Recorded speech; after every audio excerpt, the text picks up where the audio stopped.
الرجیم بسم اللہ الرحمن الرحیم یا ایہا الذین آمنوا اتقوا اللہ وابتغوا الیہ الوسیلہ وجاہدوا فی سبیلہ لعلکم تفلحون۔ صدق اللہ العظیم۔ یہ ان آیات میں سے ہے جن کے شروع میں یا ایہا الذین یعنی صرف مسلمانوں کو اللہ نے خطاب کیا ہے۔ اس میں کافر شامل نہیں دنیا کے، اس میں دنیا کی کوئی اور انسان شامل نہیں، صرف مومنین کو اللہ نے خطاب کیا ہے۔ اور یہ اللہ کا فضل ہے، حضور صلی اللہ علیہ وسلم کے آنے سے پہلے کبھی بھی کسی امت کو اللہ نے اس کے افراد کو خطاب نہیں کیا۔ نبیوں کے ذریعے امتوں کو احکام دیتے رہے، لیکن یہ آپ صلی اللہ علیہ وسلم کی امت اتنی پیاری ہے، اتنی اللہ کو اس کے ساتھ محبت ہے کہ اللہ نے 88 آیات میں اس کو ڈائریکٹ خطاب کیا ہے۔ اللہ نے ڈائریکٹ کلام کیا اس۔ یہ وہ آیتیں جس میں یا ایھا الذین آمنوا ہے، اور یا ایھا الذین آمنوا والی آیات کو جب بھی آپ پڑھیں، ہر مرد عورت یہ سمجھے کہ اللہ مجھے کہہ رہے ہیں، تب بات بنے گی۔ ان آیات میں ہر مسلمان مرد عورت یہ سمجھے کہ یہ آیت صرف میرے لیے اللہ تعالیٰ نے نازل کی، اور پھر اس کا جو مضمون ہے اس کو اپنے عمل میں لانا اور اللہ کے رضا کے لیے اس پر عمل کرنا، یہ اللہ کا مطالبہ ہے۔ آج والی آیت بھی انہی میں سے ہے۔ یہ آیت نمبر 35 ہے سورہ مائدہ کی۔ اللہ نے کیا فرمایا؟ اے ایمان والو، اللہ سے ڈرو، اتقوا اللہ، اللہ سے ڈرو، وابتغوا الیہ الوسیلہ، اور اللہ کی طرف وسیلہ پکڑو، اور اللہ کی طرف وسیلہ پکڑو بھائی، وجاہدوا فی سبیلہ، اور اللہ کے راستے میں جہاد کیا کرو، لعلکم تفلحون، تاکہ تم دنیا اور آخرت دونوں میں کامیابی حاصل کر سکو۔ وسیلہ کسے کہتے ہیں؟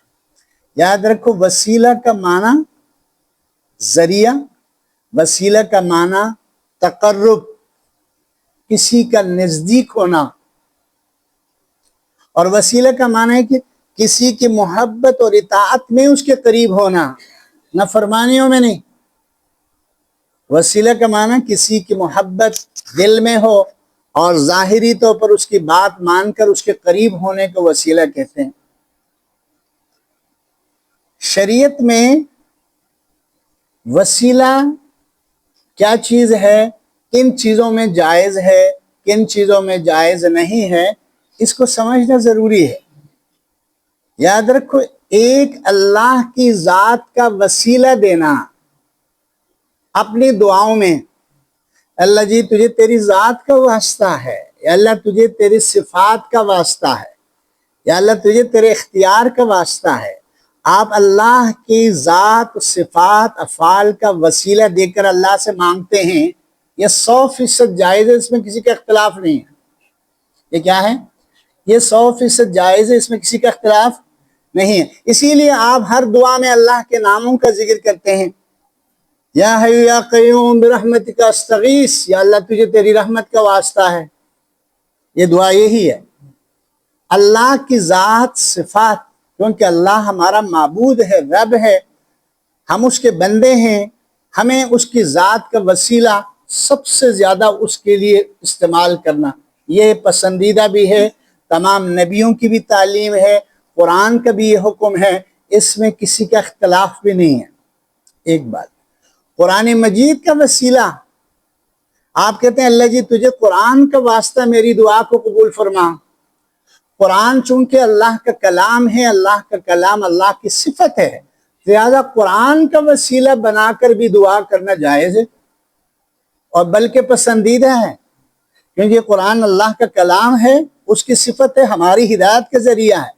لہٰذا جب آپ قرآن کو پڑھیں، قرآن کی تلاوت کرنے کے بعد اے اللہ قرآن کی برکت سے میرے اوپر رحم فرما، یا اللہ قرآن کی برکت سے میری اولاد پر رحم فرما، یا اللہ قرآن کی برکت سے میرا فلاں کام کر دے، میری جائز ہے، یہ بالکل جائز ہے، اس میں بھی کسی کا اختلاف نہیں ہے۔ تیسرا، وسیلہ سے مراد تقرب، قرب اور نزدیک ہونا۔ وسیلہ معنی ذریعہ، وسیلہ منت تو فعل. اس نقطہ نظر سے حدیث میں آتا ہے، آپ سن چکے ہیں کہ ایک غار کے اندر 3 بندے پھنس گئے تھے، مشہور حدیث ہے نا، تو میں اس کی ڈیٹیل میں جانا نہیں چاہتا، وہ لمبی حدیث ہے، سب سے لمبی حدیث ہے حدیث کی کتابوں میں. تو اس حدیث میں حضور صلی اللہ علیہ وسلم نے یہ حدیث، یہ واقعہ صحابہ کو سنایا، اور یہ ہے بھی صحیح روایت ہے. اس کے اندر جو 3 بندے پھنسے ہوئے تھے، انہوں نے اللہ سے اپنے اعمال کا وسیلہ دیا، اپنے کوئی پسندیدہ نیک عمل کو اللہ کے سامنے رکھ کر انہوں نے کہا، اللہ جی میں اپنے والدین کی بڑی خدمت کی ہے، اس خدمت کے عوض یہ مصیبت سے مجھے جو نا نجات عطا فرما. اللہ نے ان کو نجات عطا فرمائی. دوسرے نے کہا، یا اللہ میں زنا کے قریب ہو گیا تھا، لیکن تیری رضا کے لیے میں نے اس لڑکی کے ساتھ زنا نہیں کیا، میں نے اس کو چھوڑ دیا. یا اللہ یہ تیرے لیے میں نے کیا تھا، اس کو کھول دے. اللہ نے ان 3 بندوں کے اعمال کے وسیلے کی برکت سے اس غار کے دہانے پر جو پتھر آ کے پھنس گیا تھا، اس کو اللہ تعالیٰ نے ان کو نکال دیا. تو اعمال کا وسیلہ دے کر اگر آپ اور میں نے زندگی میں کوئی ایسا خوبصورت کام کیا ہے جو آپ کے دل اور دماغ میں ہے کہ یار یہ میں نے بہت اچھا کام کیا ہے، آپ کہیں گے یا اللہ فلان دن جو میں غریب کی میں نے مدد کی تھی، اس عمل کے وسیلے سے میری جائز حاجت کو پوری کر دے، میرے بیمار کو ٹھیک کر دے. یا اللہ میں نے حج کیا، عمرہ کیا، جو بھی آپ کا پسندیدہ عمل ہوتا ہے انسان کا بڑا اس کو پتہ چلتا ہے کہ بھئی میرا کون سا عمل سب سے پیارا ہے، سب کے اللہ کے قریب ہے. اپنے اعمال کا وسیلہ دے کر اللہ سے دعا کرنا، اللہ کے وسیلہ اللہ کے قرب کو لینا، یہ بھی جائز ہے، اس میں بھی کسی کا اختلاف نہیں ہے. تیسرا یا چوتھا، زندہ اللہ کے نیک بندوں کو وسیلہ بنانا. جیسے صحابہ کرام حضور کے زمانے میں، اے اللہ تجھے تیرے نبی کا واسطہ، زندگی میں کسی نیک بندے کا وسیلہ دینا. حضور صلی اللہ علیہ وسلم کا جب انتقال ہوا تو حضرت عباس جو حضور صلی اللہ علیہ وسلم کے چچا ہیں، بزرگ آدمی تھے، بڑی شخصیت ہے مکہ مدینہ کے، تو حضرت عمر رضی اللہ عنہ جب بھی بارش نہیں ہوتی تھی کہتے تھے یا اللہ پہلے تیرے نبی کا ہم وسیلہ دیتے تھے، اب ہم عباس کا وسیلہ دے دیتے ہیں، تیرے نبی کے چچا ہیں، اس کی برکت سے بارش نازل کر دے. بخاری کی کتاب الاستسقاء بارش والی روایات کے اندر یہ روایت موجود ہے. لہذا زندہ نیک شخصیات کا وسیلہ دے کر اللہ سے مانگنا یہ بھی جائز ہے، اس میں بھی کسی کا اختلاف نہیں ہے. اب وہ کون سی چیز ہے جس کے اندر جو نا بھائی وسیلہ ناجائز ہے، جس میں اندر اختلاف ہے؟ اب جو نا بھائی مردوں کے بارے میں جب ہم کسی کا وسیلہ دیتے ہیں یہ اختلافی ہے.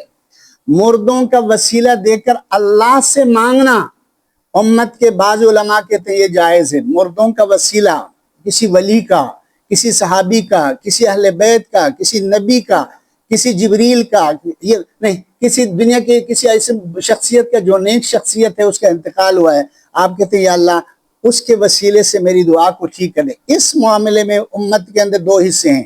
ایک حصہ کہتے ہیں یہ جائز ہے، اور ان کے جو نا بھائی ان کے ہاں ان کی تحقیق کے مطابق یہ چیز جائز ہے، لہٰذا وہ وسیلہ دیتے ہیں مردوں کا، یا اللہ تیرے نبی کا واسطہ ہے، انتقال کر گئے حضور صلی اللہ علیہ وسلم، یا اللہ تجھے اہل بیت کا واسطہ ہے، تجھے حسن حسین کا واسطہ ہے. مختلف واسطوں سے وسیلوں سے دعا کرتے ہیں جو دنیا میں نہیں ہیں، اللہ کے ولیوں کا واسطہ دے دیتے ہیں. یہ بھی جائز ہے بعض علماء کے نزدیک، اور بعض کے نزدیک مردوں کا وسیلہ دینا جائز نہیں ہے. اس میں علامہ ابن تیمیہ ان کا ہیڈ ہے، ان کا بڑا علامہ ابن تیمیہ، وہ کہتے ہیں کہ بھئی مردوں کا وسیلہ نہیں ہے، وہ اس پر جو نا اپنی تحقیق پیش کرتے ہیں. لیکن جو سب سے زیادہ وسیلہ میں ناجائز ہے، جس کے ناجائز ہونے پر سب کا اتفاق ہے، ڈائریکٹ اس مردے سے مانگنا. ایسا کسی مردے کو مخاطب کر کے تو مجھے اولاد عطا فرما، تو مجھے نفع عطا فرما، تو مجھے عزت عطا، ڈائریکٹ مردے سے یہ چیز مانگنا یہ شرک ہے، ناپسندیدہ ہے. اس سے اپنے آپ کو دور رکھنے کی ضرورت ہے. اللہ تعالیٰ نے اس آیت میں پہلے بھی عمل کا ذکر کیا. کیا فرمایا؟ میں آپ کو اب آیت کی طرف لے آتا ہوں. اتقوا اللہ، اے میرے بندو تقوی اختیار کرو. تقوی ان اعمال میں سے جن کا تعلق انسان کے دل سے ہے، روحانی عمل ہے، دل کے ساتھ تعلق ہے، بدن سے نہیں. دل کے ساتھ تعلق ہوتا ہے تقوی کا، اللہ کا خوف، اللہ کی خشیت، اللہ سے ڈرنا، یہ ٹوٹلی آپ کے دل کے ساتھ منسلک عمل ہے۔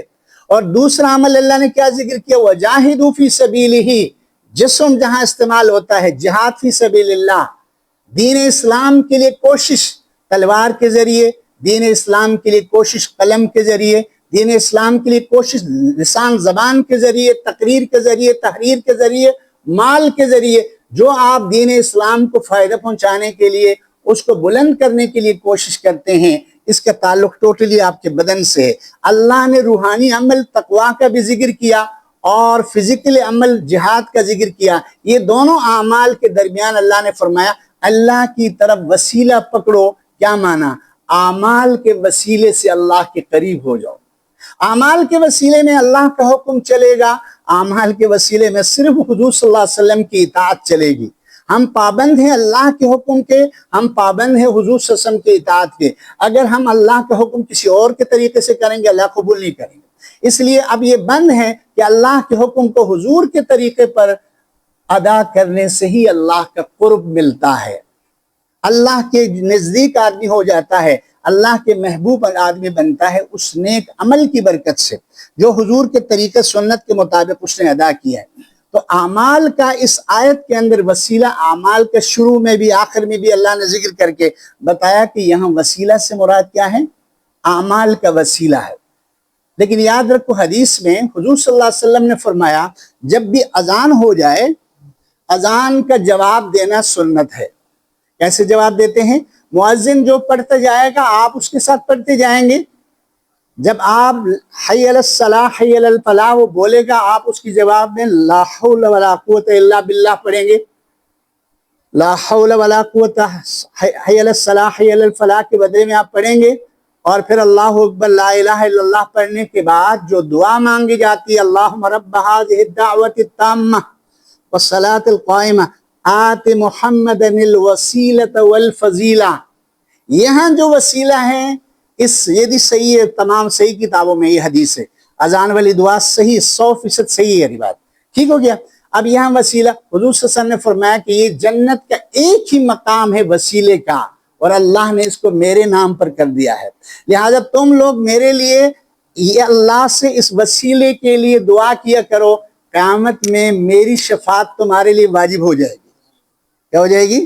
وجبت علیکم شفاعتی، تمہارے اوپر میری شفاعت، تمہاری سفارش میں ضرور بضرور کروں گا۔ لہٰذا اذان کو بھی جب بھی سنیں بڑے ادب احترام سے اذان کا جواب دے دیں، اور اس کے بعد جب آپ یہ اذان کے بعد کی دعا پڑھتے ہیں تو یاد رکھیں آپ کے لیے حضور کی زبانی یہ حکم ہے کہ اے اذان کا جواب دینے والا مسلمان، تو نے میرے لیے وسیلے کی درخواست اللہ سے کی ہے، لہٰذا تمہاری تو میں شفاعت کر کے ہی چھوڑوں گا۔ وسیلہ یہ وہ ایک جنت کا خاص مقام ہے جو ایک ہی مقام ہے، اور اللہ تعالیٰ نے اس کو حضور صلی اللہ علیہ وسلم کے لیے مخصوص کیا ہے۔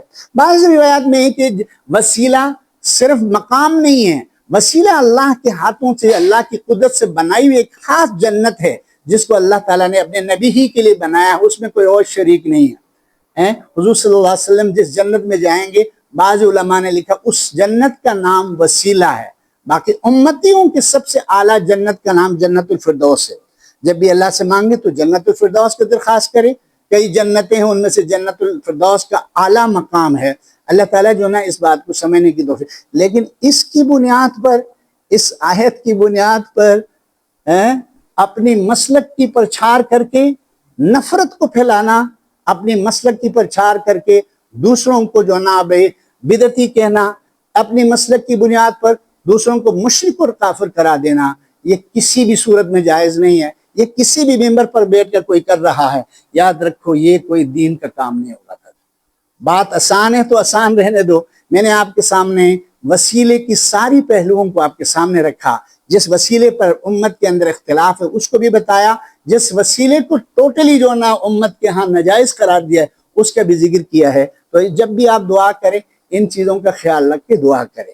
کہ آخری بات یہ ہے، یاد رکھیں ایک مسلمان کے اللہ سے دو تعلقات ہیں۔ ایک یہ جماعت کی نماز ہے، اجتماعی طور پر ہم اللہ کے سامنے کھڑے ہیں، اللہ سے اجتماعی تعلق بنتا ہے، اجتماعی تعلق اللہ کے ساتھ ہمارا بنتا ہے۔ ایک انفرادی تعلق ہے. آپ اپنی سنت نماز میں، آپ اپنی نفل نماز میں، آپ اپنے پرسنل ذکر کرنے میں، درود پڑھنے میں، استغفار کرنے میں، خدا کی قسم کوئی تیسری شخصیت درمیان میں نہیں ہے. آپ کو اللہ تک پہنچنے کے لیے کسی سیکٹری کی ضرورت نہیں ہے. اس کا غلط تشریح کرتے ہیں لوگ. کہتے ہیں ایک ترجمہ بعض لوگوں نے یہ کیا، اس سے مراد مرشد ہے جو اللہ اور بندے کے درمیان جو نا ایک جو نا سیکٹری کا کام دے دیتا ہے. اس سے مراد مرشد لینا آیت کے معنی کو بگاڑنے والی بات ہے. اللہ آپ کا معبود ہے.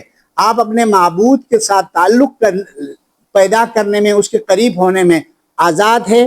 کوئی تیسری چیز آپ کے درمیان میں نہیں آئے گی.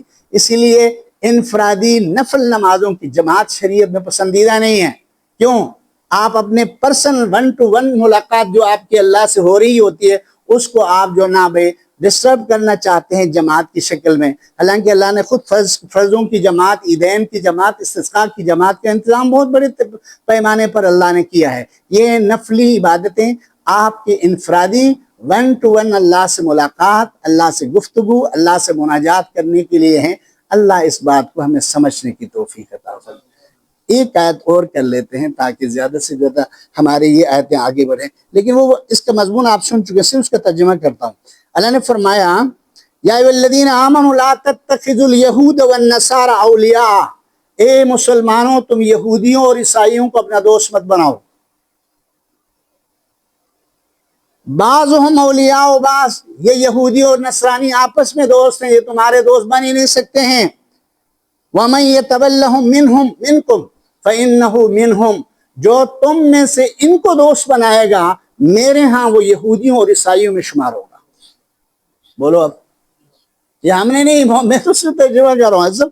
کیا فرمایا؟ وَمَن يَتَوَلَّهُم مِّنكُمْ، جو تم میں سے ان کے ساتھ دوستی رکھے گا، فَإِنَّهُ مِنْهُمْ، یہ انہی میں سے شمار ہوگا اللہ کے ہاں. إِنَّ اللَّهَ لَا يَهْدِي الْقَوْمَ الظَّالِمِينَ، اللہ ایسے ظالم کو جو مسلمانوں کو چھوڑ کر یہودیوں اور عیسائیوں کو دوست بناتا ہے کبھی بھی ہدایت نہیں دیں گے. ہدایت دینے کے لیے ظالم کا ساتھ بچنا ضروری ہے، اس سے دور رہنا ضروری ہے. ظالموں کا ساتھ دینے کے بعد یہ سمجھنا اہدنا الصراط المستقیم میں ہدایت اللہ نہیں دیتا. پہلی چیز ہے کہ ظالم کو فزیکلی چھوڑ دیں. جب ظالم سے دور ہوں گے تب جو نا اللہ ہدایت کے دروازوں کو کھول دیتا ہے. یہ آیت کئی جگہ اس مضمون کے ساتھ، کبھی اللہ مشرکین سے منع کر رہے ہیں، کبھی کافروں سے منع کر رہے ہیں، کبھی یہودیوں اور عیسائیوں سے اللہ تعالیٰ منع فرما رہے ہیں کہ مسلمانوں تم ان کے ساتھ دل کی دوستی نہ کرو، تم ان کو دل دے کر مت بیٹھو کہ اس کی وجہ سے تم مسلمانوں کے راز ان تک پہنچانا شروع کرو. البتہ کافروں کے ساتھ تجارت کرنا، کافروں کے ساتھ معاملات کرنا جائز ہے، لیکن ان کو گہرے دل کی دوستی کے اندر ان کے ساتھ شریک ہونا اللہ نے اس سے منع کیا ہے. اللہ تعالیٰ ہمیں اس کی سمجھ عطا فرمائے. وآخر دعوانا الحمدللہ رب العالمین. اللہم صلی علی محمد وعلی آل محمد وبارک وسلم علیک. ربنا ظلمنا انفسنا وإن لم تغفر لنا وترحمنا سبحانک اللہم وبحمدک نشہد ان لا الہ الا انت نستغفرک ونتوب الیک. وصلی اللہ تعالی